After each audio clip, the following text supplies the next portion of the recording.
Who you got in the verses? Jagged Edge 112. 112. All right then. I There we got go. 112. That's All it. right, who End you of got in the story. verses? Jodeci or 112? 112. You're bugging. Ironically enough, though, I don't consider. I think Daron is the most talented member in 112. Then Kehlani's new album, yo, Kehlani's album is fire, bro. We are the vocal line. Hear me turn it up, can you hear the sound? We are the vocal line. Yeah, we do it for the love and we spread it around. We starting. Yo, what's up, world? It's your boy Lefty, host of Channel VLR. You go. Yo, this is your boy Flip, a.k.a. Levi Organic, the healthiest man on the planet. So happy to be here. And you know it's your boy Cav Starks. Happy to be here. I don't know what episode this is, but we in the building today. We're going to have a good episode, y'all. Great episode. Yeah. So in this episode, we're going to be talking about a bunch of things. Kind of going to be a condensed conversation because we're just going off the rip, right?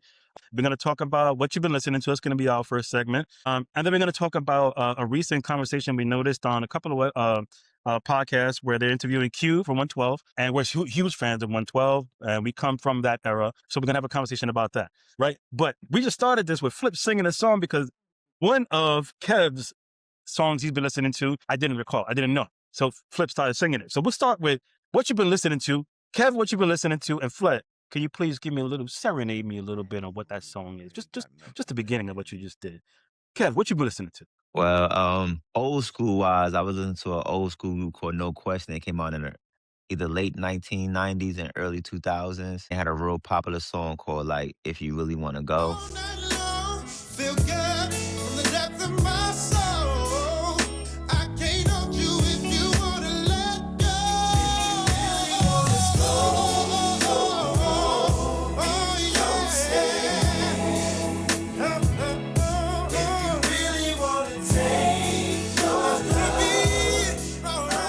So I don't know that song. I don't know that song. I mean maybe know I that do. song, man. Give me If give you me really Flip, want to Flip, go. Flip, give me a little. I ain't got it. Kev got it, man. Kev got Come on. Listen, he's a tenor. You know, I'll fuck with them tenors. Yeah. What else you been listening to?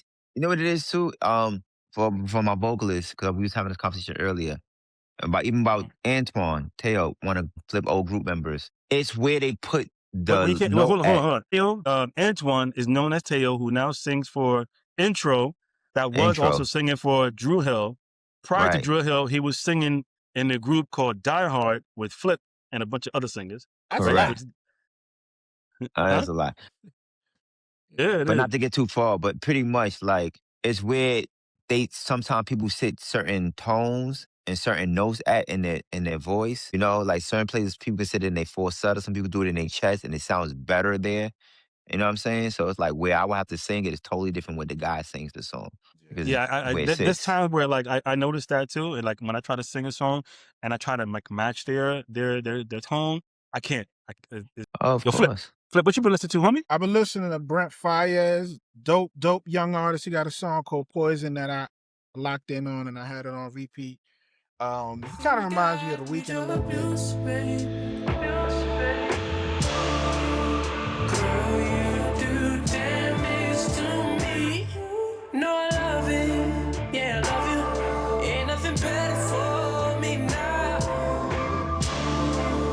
Girl, you do damage to me. No, I love it. Yeah, I love you. Ain't nothing better for me now than your poison, baby. But definitely a little more rugged. Really like his voice. I definitely, put him in your. You ever feel like he's a little flat? I always feel like he's flat. Yo, bro, everybody ain't a vocal coach, man. Like, you know what I mean? Everybody don't use AI to fix their notes, Kev. Sometimes, But it's not about AI. I just feel like the way he likes the way he sings, it's like this, it's a laziness with it. And I feel like it's always a little under the pitch. Like, I mean, I like it. Bryson Tiller's style of singing, that laid back, chill. I'm surprised you like it because you were like a very big stickler for stuff like that. Nah, I mean, I love Music Show Child, and he's not the biggest belter. You know what I'm saying? I love me some music. I love that. And he did a lot of shows that they have him recording where he's way off vocally. Like this, he just has really bad days. So listen, it's part of being an artist. When you're performing, you can't always hit home runs, man. Yeah, but That Brent is very Faiyaz, true. like I remember like listening to Brent Faiyaz, like I was like I liked him, but I wasn't like really blown away by him. But he really got me when he sang the song called "Found" with Thames. He got a song with Thames. It's an old song. It's been out for a long time, but that song is a vibe. So like, but he sold me on that. Just the way he sings on that. It's just I've pretty. been a Brent Faiyaz fan from day one. I'm not saying I'm not a fan. I'm just surprised that Flip like him. I think he's a great writer. I like his vibe. You know what I'm saying? You can't argue. He's one of the top R&B artists out today. Probably the top. Yeah, you were Behind, saying like, you were saying that he's considered like a commercial artist in the previous episode. Yeah. Like, I mean, of course, you got the GOATs right now. You know what I mean? But when you look at like Lucky Day, Bryson Tiller, Brent Faiyaz, Leon Thomas, he's 1A, 1B. He's not like Bryson Tiller. He might be a little. They going neck to neck. Him and Bryson Tiller. Yo, He's that big. I know that in our AI episode, you mentioned that you found the AI song for Brent Faiyaz. Yo, they took the song down already. It must have been his camp. They're just like, no, you ain't making AI music on my song. So like, cause I can't find it anymore. I tried to piece it into the video and that was a dope song. Yeah, it was. I'm pretty sure his camp was like, nope, take it down. But yo, Flip, what you been listening to? Yeah, that was it. The Brent Faiyaz Poison song. So what you been song? listening to? Poison. Okay. Yeah. So me, it's been a while since we've done this. I've been listening to Travis Malloy's gospel album, and my favorite joint in there is Total Praise, his version of that. It's a classic, church song, and he does it really, really well. He was bumping it on social media for a while, just one little spot of the song caught me from there, and then when he finally dropped the album, I downloaded it and I've been listening to that.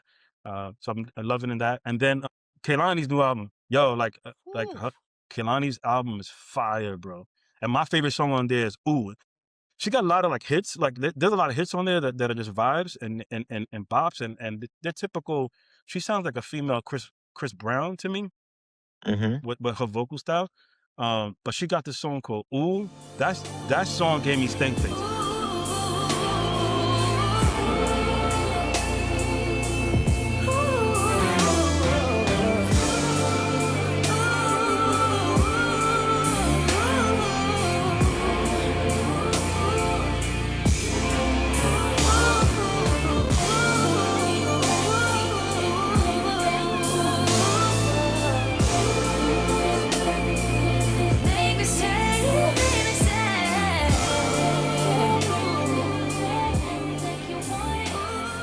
And it's rare to find somebody that has that type of like vocal tone and delivery in a song and have a song give me Stank Face. Where I'm just like, this song is it. And that song, Ooh, was my favorite joint of the album. Definitely, hands down. But she got a lot of songs on there, and the album is fire. Go pick that up, support that. I think we should coin that. Like, we should start, like, when we mention artists and songs, we should be like, yo, how many Stank Faces you give that? Bro, that is.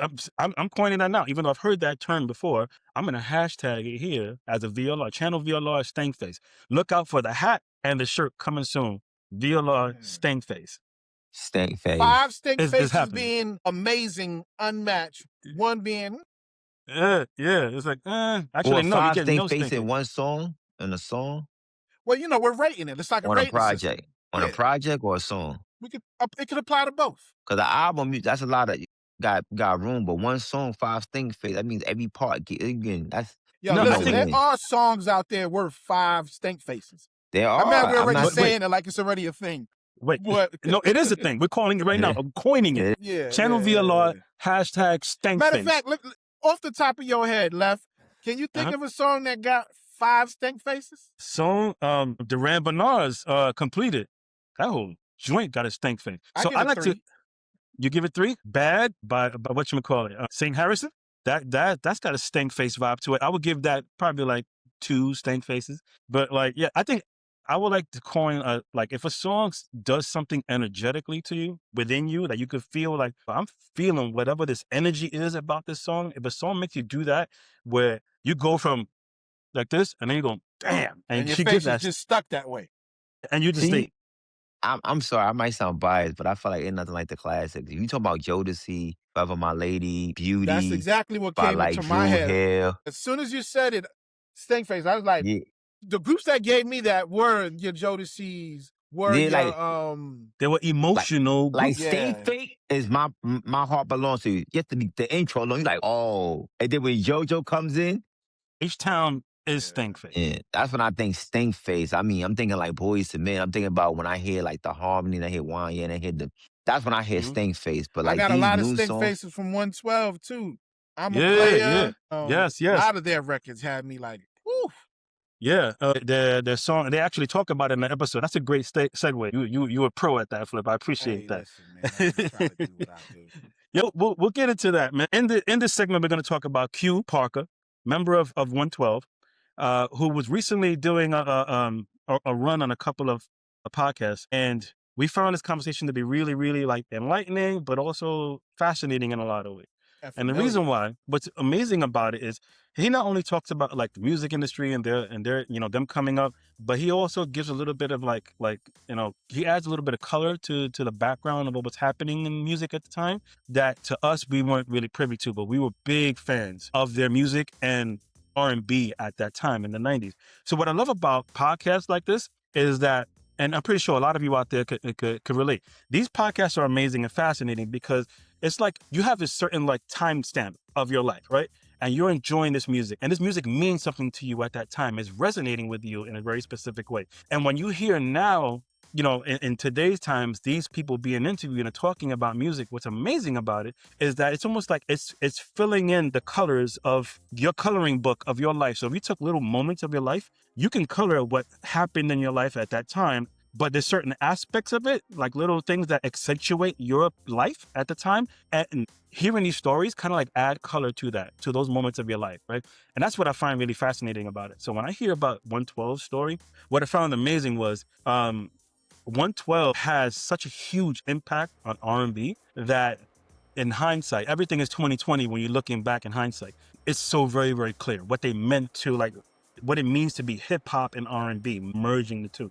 And I found that fascinating. And it's kind of connected to recent episode that we saw with Sean Stockman and then Mike and Slim from 112. So that their stories kind of align when you listen to them separately. Their stories kind of align of what happened, except for some of the things that we're going to talk about, like some of the things that they bumped heads about, being in the group. But what are your thoughts? I want to ask you, Kev, first. Like, what are your thoughts about some of the, the conversations that were had there, and then you could pass it on to Flip. Well, I seen the Q Park interview with Jay Valentine. I seen the Sean Stockton interview with Slim and Mike, and I heard both everybody's perspective. I want to say this before I say anything else.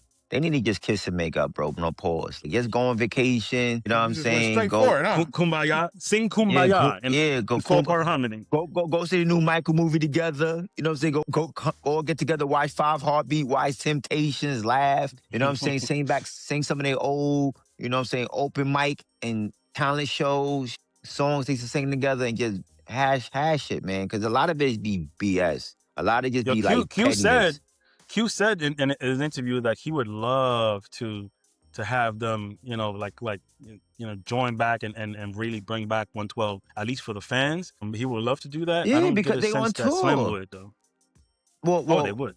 It seemed like Slim and Mike are more of the bitter ones, if I'm gonna be honest. Because when I heard Q talk, Q was talking from a real mature place. Now it could be because Q's the problem too. Because sometimes, the person who's the problem is the one who always seems like the more mature one, and the ones who's fed up be the ones that having real issues. Like it's like with Mike McCaffrey and Boys and Men, he might talk all mature, but you was the problem. But everybody else talking with like F you. I don't want to hear that because we were trying to be nice to you, and now you want to come up here and act like you don't know what happened. You know what you was doing. I'm gonna put a pin on that because you brought a really good point. Like, yes, what happened with Boys and Men was brought up in the conversation with Michael Bivins and Sean Stockman talking about their history. We'll talk about that in a second.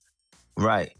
Flip, let me ask you, what are your thoughts? Because I think we can have a good conversation right now about like what it is, what is it to be in a group and why is it so hard? What are some of the things that happened that we clearly saw with like 112?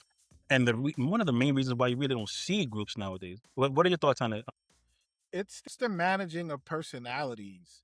It's really hard to make people gel. The reason why it's so successful in the beginning is because when you're young, and this is what Q and homeboy alluded to, they were like, when you're trying to pursue something and you're hungry and you don't got nothing else, you go for it. Like your eyes on the prize. You got people that you watch do it and you want to achieve it on that level. So there's not a lot of ego early on because you're so laser like focused and you ain't got nothing. Like Your super pockets hungry, are empty. You know what I'm saying? So I think it's easier when you're younger, but the older you get, you know, managing those expectations, you know, like some people have kids, some people want to make investments, some people want to pursue other things, and they put, you know, quote unquote, the thing that puts you on kind of like on the side, or you add other responsibilities to it and you put them all on the same level. Like this one thing didn't put you on the map. So everybody's level of how they view that isn't the same. Some are like, no, this is still the end all be all. We got to keep going with this. And the others are like, no, now that's not the end all be all. Now I'm a family man. This is my end all be all. You know, so I want to kind of like put my energy, I want to spread my energy evenly.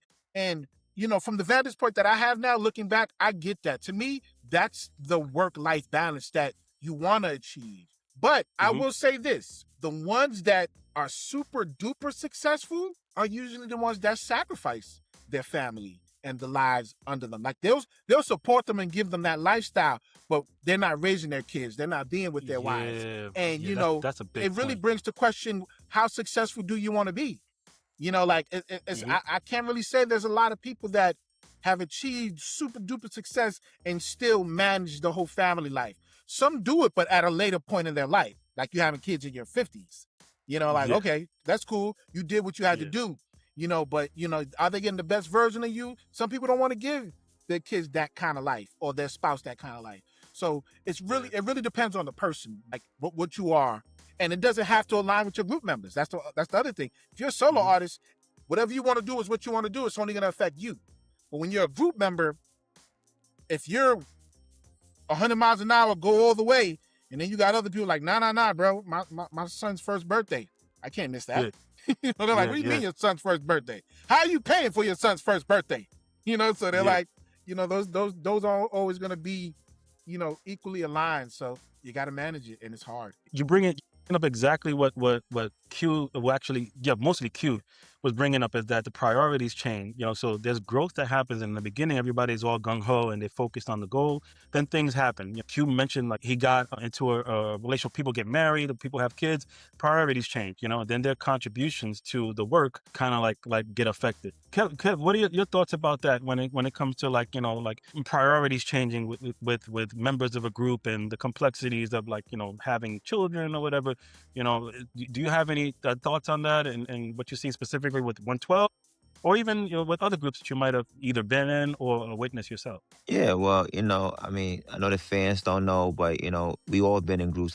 So I was in a group with a member who had 3 children, and one of the final straws was he felt like, yo, I got to make money for my kids. And it was a hard decision, you know, and then he felt like we wasn't doing enough to make money. You know, we were still working on an album, trying to, you know what I'm saying, get a deal. And he was like, yo, I can't wait around for that. You know, I got mouths to feed down. So it could be a strain. But I felt like what Flip says, a group like 112, I feel like y'all can figure it out. You guys already sold albums. You guys already got a fan base. But y'all should have designated times of the years where y'all like, yo, listen, like season, like a basketball player, yo, listen, this is singing season. You know, we go on tour between this time and this time. We get together around this time and this time, and we make it happen for the fans. That's why I have a lot of respect for groups like Boys II Men, even Jagged Edge, who got back on the road and did it again. You know, it's like, you know, because I mean, for me personally, if I was still in a group with everything going on, I probably still got going on the road for my fans. Like, you know, because I know how much I hate seeing partial groups. Like, I fell in love with 4 guys, you know what I'm saying, not 3. You know, I fell in love with 3 women, not 2. You know, I fell in love with the whole, you know, and as singers, picture, right, and as singers, you know, we love the group as a whole. We love what Jazz do. We love what Cisco did. We love what Woody did, or Nokia. You know, we love what everybody contributes.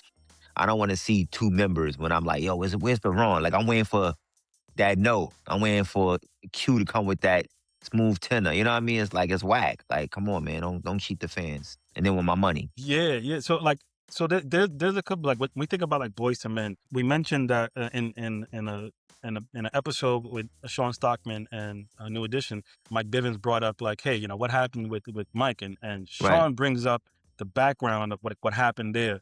And I was surprised to hear that it got to a level of violence, but I can understand the frustration and what would lead up to that moment. And Right. you know, it seemed like Mike was so according to Sean Stockman, Mike McCary had issues with his back or whatever, and those are reasons why he wouldn't go to a lot of shows. But ultimately, he would just not go to shows and not show up, and then he would promise he would, and just leave them hanging. And they had a really important show to do in like overseas, and he just didn't show up. And they confronted him about it, and they said he's not going to be in the group. And apparently, they got violent. That Mike, you know, slammed them, and that was the end of their. Let me just interject real quick, Left. So you said that you were surprised. So, you know, I've been in a lot of groups. And when you're in a group and it's a real group, you guys are brothers. And what do brothers do? Brothers fight. Yeah, they do So fight, yeah. I fought a couple of my group members because we were young, you know, a lot of testosterone, and we're boys. We're brothers. That's what we used to do. So when I heard that, I wasn't surprised at all, because I'm almost surprised if you don't have some type of physical altercation with your brother, because that's what happens. You guys rub each other the wrong way, you know, wrestle it out, and then you hug it out, and then you move on. You know what I'm saying? So that's what I'm used to when I hear about, you know, situations happening with, you know, certain group members at a certain age, of course. You know, when you're older, you know, 30s, 40s, you ain't really going to go to the hands. But when you're younger, you definitely, you know, clock a member or two or wrestle it out. The ego is the fuel. And we're young and dumb. We're young and dumb. We get past. Yeah. So that conversation was interesting. I really don't even think I need to ever like see like Mike McCary and the folks. Like, I think they're doing good with just the three that they have.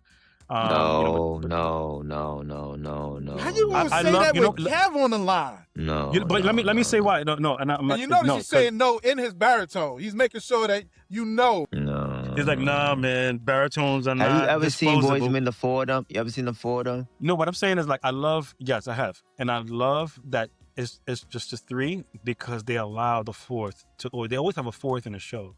And it's just the surprise of whoever the fourth is. Sometimes they bring Mike back out. Sometimes they bring Mark Nelson. Sometimes they bring, you know, like a random. I love that they do that. I'm not saying that the baritones or the bass is dismissive, you know. I've never seen them bring anybody else out. I never seen them bring Mark Nelson. Everybody did it one time, and they brought Mike. I saw him in recently. Vegas, and they brought out Mark Nelson, and I was pleasantly surprised and really, really happy to see that. It was dope. How they signed the four of them with Mark Nelson? It was dope. It was dope, and they had so much love on the stage. He blend well with them. Yeah. Because that's the group that never happened. So like we're all kind of curious to how did that sound. Like I would even go as far as to say like I think that would have been a better group without Mike. I don't know. I don't know because like yeah, definitely. But I think it's this. If Mark Nelson was the group, will we have Wanye? Yeah, we would still have Wanye. Yes. I don't think so. I don't think so. I think they would you know, bring each other's levels up. I think they would have fist fought. Yeah. I think those two would have fist fought. Because you gotta remember something. Mark is as old as Nate, so they were like the founders of the group. Wanye was little brother. So a lot of the parts that Wanye got, they probably went to Mark because they have similar registers. So I don't know if Wanye would have been able to shine or if it would have been him on those records, End of the Road and some of the other records, because you can't keep that kind of talent under wraps. Like when you're in a group, you know who's good at what. And even if it's not singles, on the album, you're going to hear it. Like, perfect example, like Daron was a beast. He wasn't one of the leads, but only reason why I know he was a beast is because they allowed him to shine throughout the album. So you're not going to keep certain skill levels under wrap. Okay, to your point, I don't know if he would have got as many of the bridges, but he would have got a good amount. But that's my point. That's my point. That's my whole point. It's like, would he be the Wanye we know? Because Wanye right now is top 5 greatest vocalist that people put in their top 5 with Stokely and everybody else. Like, would you have him ranked that high if Mark Nelson would have been in the group? You probably not, because he probably been more on some of the album cuts, and you may not know him as good as he is. Like, for example, let's say Daron got more to shine. He might be mentioned in a different light, but he didn't. Ironically enough, though, I don't consider, I think Daron is the most talented member in 112. I agree. If you would have asked me, who do you think? And I'm like, not Slim, although Slim was the lead. To me, Q said it. Q and Jay Valentine in the episode. So it's a good segue to bring it back to them. Q said like he said he was a cheat code. He's a 112 cheat code was Daron. He said he was like Daron single-handedly is the reason why our harmonies are so unique. He said he would play the key. He said I need to make this key here, and he'll make that lead like note. and then build the harmonies around that. He was very strict. He said, your notes got to be like this. The reason why 112's harmonies are not so easy to replicate is because Daron put it together like that specifically. And that's why the harmonies still to this day are so very, very unique. He said Q said Daron was the cheat code. Vocally, and I hope Maybe we can get him on ours. Shit. Come Yes, on, I Q, would holla love at your that. boy. I mean, Daron, holla at your boys. I think I agree with Flip. I mean, Daron is such a cheat code, man. Like, I remember when I first heard 112 first album, and this is like back in the golden ages where it had CDs. And I heard the song Now That We're Done, the song that Wanye Morrison wrote for them. Mm-hmm. And you know, Daron came in. I was like, who is that? Because all you knew before that was Slim. So when you heard Daron for the first time, you was like, and I heard, you always said you love me, though my mind right now is not sure. I was like, oh, who is this dude? Like, Daron is, man. He was the Wanye of that group. He was the Wanye. He was him. And Mike is the beast too. Mike don't get enough respect. Like you said, Flip, earlier, I'm a player. Come on, man. He just destroyed that song at the end. And what the hell do you want from me? That was Mike that killed that at the end. I thought that was Daron that killed the end of I'm a Player. Oh, no, Daron is in the beginning. Mike comes in with the first. Mike comes in. Yeah, Mike is in the beginning, Mike's in the beginning. Yeah. Well, no song I'm thinking of? I'm thinking of What the Hell Do You Want From Me? You heard what the hell? 112 has some joints, man. Their songs are just different, bro. Next to Boyz II Men, they're like the most talented. They're the most complete R&B group next to Boyz II Men. Hold on. So now, like man. most groups are like most groups are like you got Boyz II Men, the technical singers, then you got the super emotional ones with Jodeci, and then I think that a combination of Jodeci and Boyz II Men birthed Dru Hill. 112 is still in their own lane when you compare 112's sound to the other one. 12 modeled their sound after Boyz II Men. They was a five. It's crazy because they was a 5-man group too with a bass singer. The bass singer left. That's why it's 4 of them. And it's crazy because Boyz II Men, it was 5 of them, and Mark left, and they kept the bass. So they pretty much a mirror of Boyz II Men, just different members left the group because they both were 5-man group. Yeah, so like 112 had that combination of like soulful R&B with like church and that very unique sound that Slim brought in. Like they're just a different group. And they still hands down have one of the best like intros to songs, interludes. Like they were just kings at that. Like what do y'all think about their interludes? And they're the best. They're the best. Do you have like a favorite interlude from 112? All of them. Word. All of them. I can't pick one. I got Sorry. I got I Surrender. It's All About You. I Surrender. All of them. You. Like, think about it like this, because you know I love doing stuff like this. You got Daron, you got Q, you got Mike, you got Slim. You know, all 4 of them get busy. Can you think of another group off the top of your head that got 4 stars like that? That can do what they do? No. Not even Boyz II Men. Come on, stop. 4 stars that can do what they do? I mean, Dru Hill is a close second. Q, I mean, I love Woody, but I think Q got him Which beat. version of Dru Hill? Because the Dru Hill that had Teo. Original. Actually, yeah. If you remove Nokio, Nokio, like he's a legend in his own right. But when it comes to like vocal to vocal, he never really like. He's not a vocalist like that. I mean, now don't get it twisted. He does the harmony for beauty, so he is a vocalist. 100%. But I mean, lead. We talking about lead singers. Leads, yes. Like I could like how I'm gonna have to put Gotham City in that category. Hey, y'all had some strong lead singers. I'm kind of stumped. I'm trying to go through my Rolodex in my mind. Bro, I thought about Prophet Jones for a second. I'm like, wait a minute.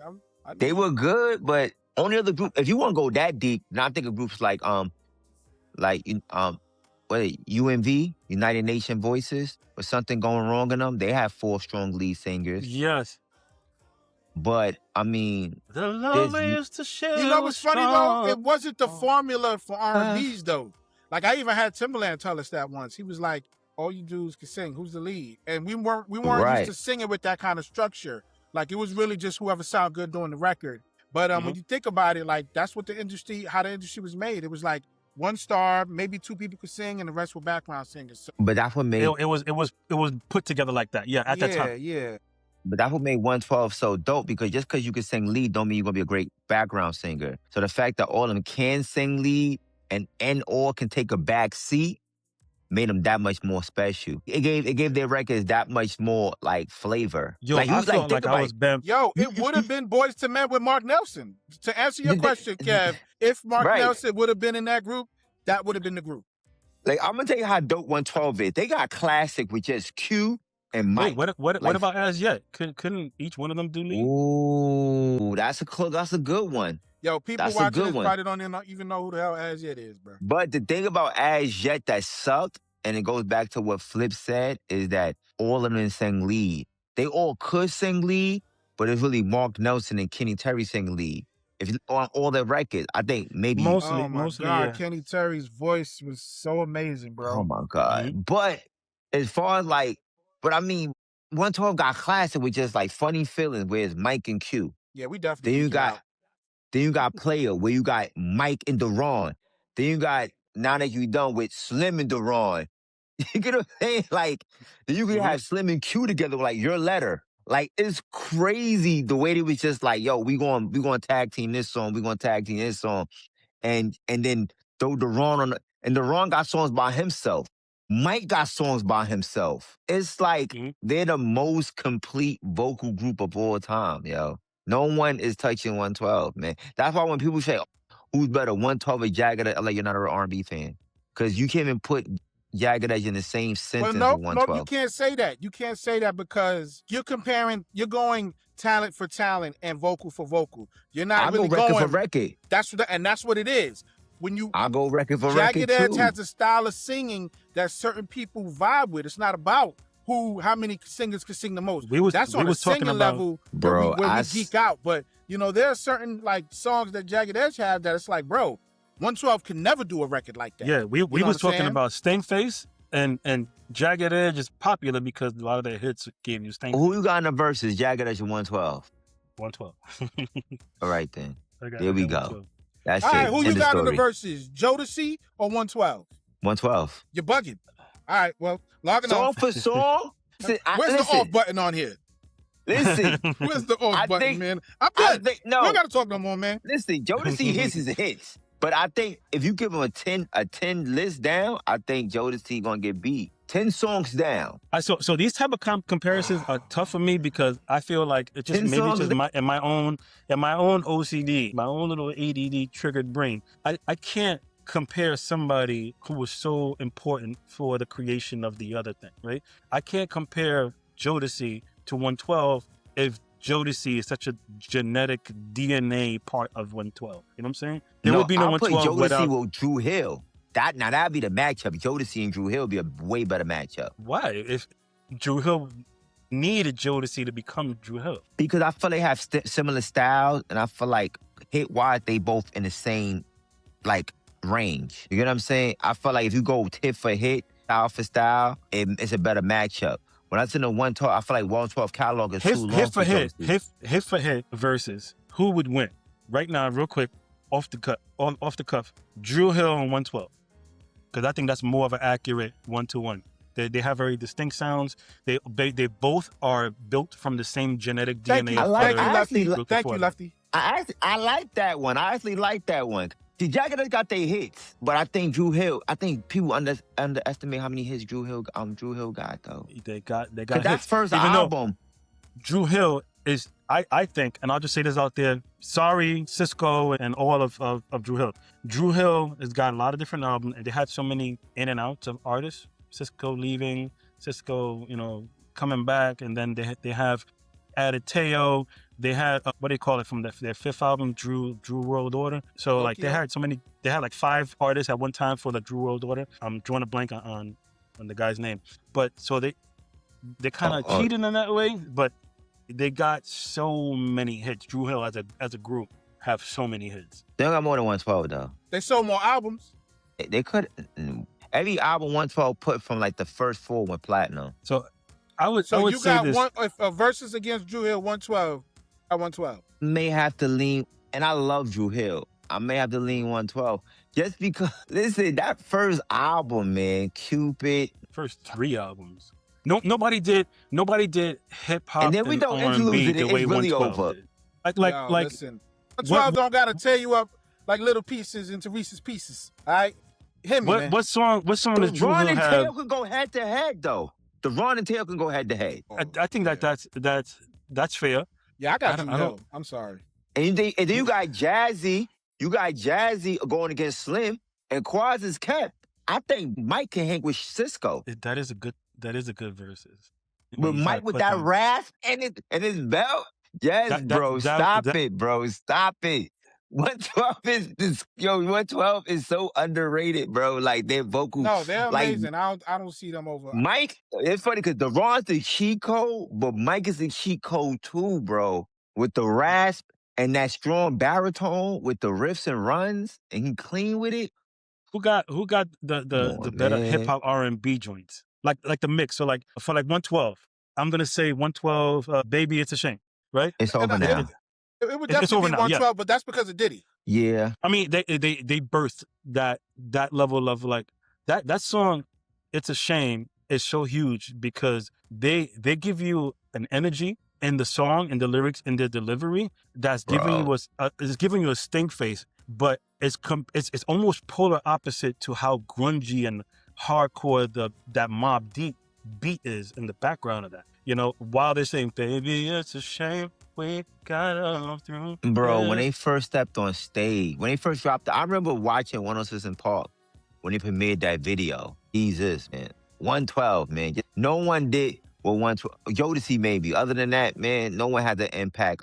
I mean, Dru Hill had a crazy impact too, but 112 impact was retarded. Yeah, I think that Dru Hill was just they were just a great combination of Boyz II Men versus Jodeci, and that became Dru Hill. But yeah. Any final word, Flip? Dru Hill won. I did a poll online. Sorry, Kev. Yeah. It was close though. Close. I mean, we're talking specific 90s stuff, so a lot of you YN probably don't, know or care about these artists that we're talking about. But take it from your OYNs. They got it. Yeah. Let us know your thoughts in the comments. And then if there's any other, I mean, you don't really see groups nowadays, right? So I was going to say, like, what groups would you put together now to see? I mean, you got One More, like, I'm really loving what they're doing, the Wanye's kids. And there's a No Guidance too, is another group that I've seen on social media. Yeah, so there's a couple out there. But let us know your thoughts. Day 26. Day 26 as a what? As a they had a bunch of leads. Leads. Yeah, they were built from the ground up to be. Well, you know what's funny? It was the formation, how groups do it, just not televised. Because when we were looking for our group member, we auditioned and we were like, "You're good, you're okay, you're fucking phenomenal." So it's like it was kind of like how Diddy do it, but Diddy did it on a level where televised with commercials and ads. So it was kind of the same, except instead of group member choosing group member, he was choosing group. But I think to just kind of like reel it in, like it's not that far fetched, left. Like how the group was made. Like most groups are built. Some are organically formed through friendship and living around each other, but a lot of the times, you got your eye on people. Yeah. You're thinking about it like, I need this ingredient. I'm going to put this in there because I'm trying to make this. Yeah. Right. Exactly. Yeah, totally. So when it comes to like the group issues, right? Like, people are going to, if you're trying to form a group out there or you're trying to maintain a group, you're going to run into these issues, So there's things that get in the way. Sometimes it's priorities, sometimes you have family, and the complexities with that make things a whole lot more difficult to manage and balance. And there is no perfect formula, to be honest with you. If you want to, be a great team member, something in your personal life is going to have to fall by the wayside. It's going to take a hit. Or if you want to, like put a little more priority into your family, it's going to, your group is going to take a hit. I think the key there is really just taking inventory of what you're contributing to the group, how important you are, and then be very clear about your ownership. Like, all you group members out there, if you fuck up, just own it. Like, yo, I'm sorry here. Own it. and then say, okay, this is what I need to do to improve it. Remove yourself from it and say, like, listen, I need to be able to remove myself from it. Don't try to like screw anybody else over. And like if you know, if you're not contributing enough and you want the same dividends or, you know, your percentage of your piece of the pie at the end, but you're not contributing the same, don't complicate things. So if you're in those type of situations, I think it's important that you just take ownership, right? And then if you're dealing about like splitting the pie, like don't screw your members over. If you're not contributing and you're not showing up to the studio, if you're not doing any vocals, backgrounds, if you're not writing, don't ask for any of those credits. Like just be real about what's happening and try to make it as fair as possible. It's hard. I know it's hard. You know, there's egos that are involved, there's business that's involved, and nobody wants to say no to money, especially if they feel like they can contractually force money to come their way. It's hard. That's why most groups are hard to keep together. And that's why most record labels don't sign groups, because of things like this. It's a headache. Yeah. Yeah, it is. But nothing is better than creating music with a group. The sound that you get from a group song is just, you can't compare. Yeah. So please join the conversation. Let us know your thoughts, your opinions down in the comments. Send us messages. Just let us know what you're thinking. And if anything that you would like to hear us debate on, just let us know. And we'll glad to bring it up here and shout you out. We are Channel VLR, for singers, by singers. Thank you so much for joining the conversation. Thank you for lending us your ears and your eyes and allowing us into your world. We are Channel VLR, signing off. Later. We are the vocal line. Hear me turn it up, can you hear the sound? We are the vocal line. Yeah, we do it for the love and we spread it around.